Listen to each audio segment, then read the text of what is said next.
Shalom teman-teman. Kali ini saya pengen bagiin sesuatu yang begitu sangat penting, dimana saya ingat waktu saya berulang tahun pada umur saya 22 baru bulan kemarin, tanggal 22 bulan 6, saya merenungkan sesuatu hal yang begitu sangat penting untuk saya pribadi. Dan saya yakin pesan ini juga relevan buat teman-teman semua yang menyaksikan video ini. Saya berharap teman-teman menontonnya sampai akhir dari video ini. Pertama, saya diizinkan Tuhan merenungkan sesuatu hal yang begitu penting dalam kehidupan orang percaya. Tuhan mengizinkan satu hal untuk saya renungkan, yaitu sesuatu hal yang biasa saya lakuin atau yang sering saya lakuin, yaitu saya menonton dalam satu video atau film ada sebuah jin. Ya, jinnya ada di dalam botol. Ini sedikit unik. Jinnya ada di dalam botol, dan ketika itu ada seorang pemuda yang membuka botol tersebut, dan pada akhirnya jin itu pun bebas. Ada satu hal yang menarik dari perkataan jin tersebut ketika dia dibebaskan dalam botol itu, yaitu adalah, "Tuhan, apapun yang Tuhan perintahkan untuk saya lakukan, saya akan siap untuk melakukannya." Wow, ini satu hal yang membuat saya merenung. Apakah kita sebagai orang percaya berkata seperti itu kepada Tuhan? "Tuhan, aku siap melakukan firman-Mu, apapun risikonya." Dan apakah keinginan kita sebagai orang percaya yang pertama kali timbul di dalam hati kita adalah, saya mau melakukan firman Tuhan, saya harus melakukan firman Tuhan, bahkan saya merindukan firman Tuhan, karena saya tahu firman Tuhan adalah sebuah anugerah yang indah dalam kehidupan saya. Bahkan jikalau kita ada sampai di tahap di mana ketika kita tidak melakukan firman Tuhan, kita mengalami satu sedih yang begitu mendalam, kita mengalami keterpurukan, kita mengalami kesedihan yang begitu hebat. Apakah kita mengalami hal itu? Apakah kita bergumul untuk selalu ingin melakukan firman Tuhan? Apakah hati kita selalu mendambakan untuk terus melakukan firman Tuhan? Keinginan seperti apa yang harus kita miliki?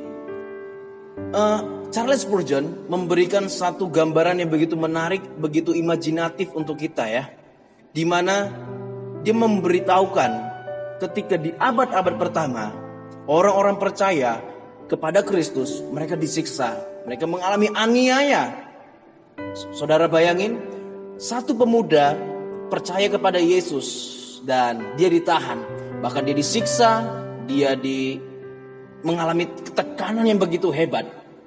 Dan dia harus menghadapi singa. Dia diperhadapkan dengan seekor singa yang buas, yang ganas. Dan pada saat itu singanya pun dilepas dan berhadapan dengan orang percaya ini. Dan orang percaya ini begitu sangat ketakutan ketika dia melihat ada singa yang lepas dari kandangnya yang begitu buas. Tapi ada yang menarik di sini. Satu penonton di situ. Ini ada begitu banyak penonton, tapi ada satu penonton yang tiba-tiba menolong orang ini dengan menghabisi singa itu tersebut. Dia mengajar singa itu sampai singa itu mengalami kesakitan dan singa itu pun lari. Orang ini heran. Siapa orang ini, kata dia.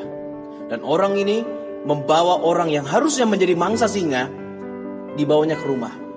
Setelah dia membawa ke rumah, dia memberikan perawatan, makanan, pakaian yang bagus. Dia izinkan, dia suruh pelayan-pelayannya untuk melayani orang tersebut dengan luar biasa.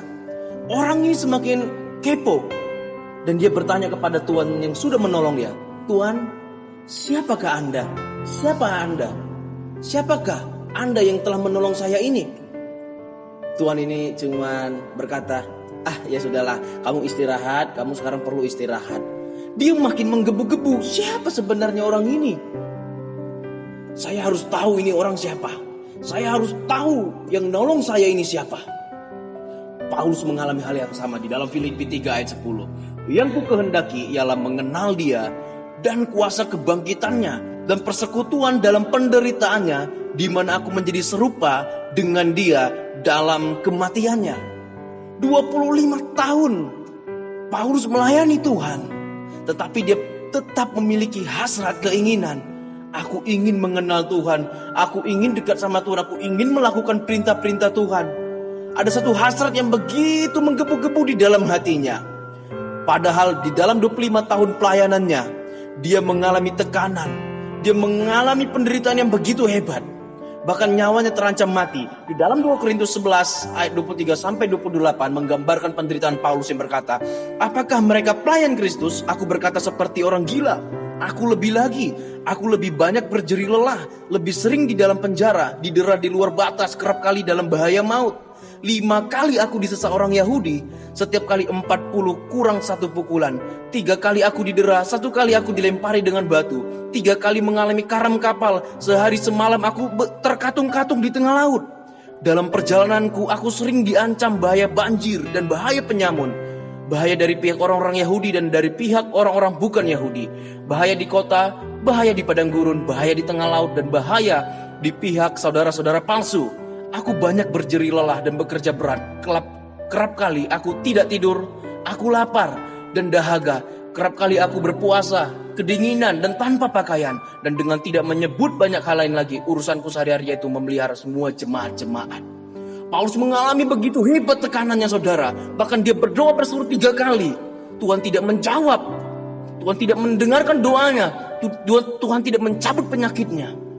Tapi apa yang menarik di sini? Dia berkata yang ku kehendaki ialah mengenal dia. Dia mengalami tekanan selama 25 tahun di dalam pelayanannya. Yang timbul adalah dia pengen semakin mengenal Tuhan.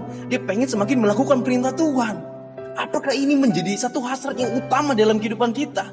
Ketika kita tidak melakukan firman Tuhan, kita mengalami kesedihan yang begitu dalam di dalam jiwa kita. Itu yang pertama. Yang kedua, ada hal yang menarik. Tuhan izinkan saya merenungkan peristiwa-peristiwa yang terjadi di dalam kehidupan saya, di mana saya sering melihat ada sering kecelakaan terjadi. Dan orang yang menabrak, pasti dia sangat memohon pengampunan atau maaf dari orang yang sudah dia tabrak. Dia bahkan siap melakukan segala sesuatu agar dia dimaafkan dan tidak dimasukkan ke dalam penjara. Saya yakin orang itu mengalami hal itu, dia pasti memiliki satu hasrat, bagaimana saya bisa diampuni, bagaimana saya bisa dimaafkan. Saya akan melakukan semuanya, asalkan jangan saya dimasukkan ke dalam penjara. Saudara ingat, waktu kita berdosa, kita seharusnya masuk dalam penjara. Saudara bayangin, orang yang baru menabrak orang tersebut, pasti dia ingin mendapatkan maaf dari orang yang sudah dia tabrak. Tetapi ini anugerahnya bagi orang percaya yang dosanya sudah diampuni di dalam Tuhan. Tidak kita yang mencari Tuhan, tapi Tuhan yang mencari kita. Tidak harus kita berbuat baik, bahkan seolah-olah merayu Tuhan agar dosa kita diampuni. Tapi Kristus mengampuni kita sebelum kita berbuat baik. Kristus mengampuni kita sebelum kita punya keinginan untuk diampuni, untuk ditolong oleh Tuhan. Kristus mau mengampuni setiap dosa-dosa kita semuanya. Bahkan dia berkata, anak manusia datang untuk mencari yang terhilang. Bukan orang yang tidak sakit yang memerlukan tabib, tapi orang yang sakitlah yang memerlukan tabib. Apakah ada di antara Anda yang merasa dosanya begitu besar? Semua, apapun agama Anda, apakah Anda merasa bahwa dosa Anda begitu besar? Saya mau katakan, Yesus Kristus Tuhan mau mengampuni dosamu. Maukah kau percaya? Dia mau mengampunimu. Kiranya perenungan ini boleh menjadi berkat bagi kita semua. Amin.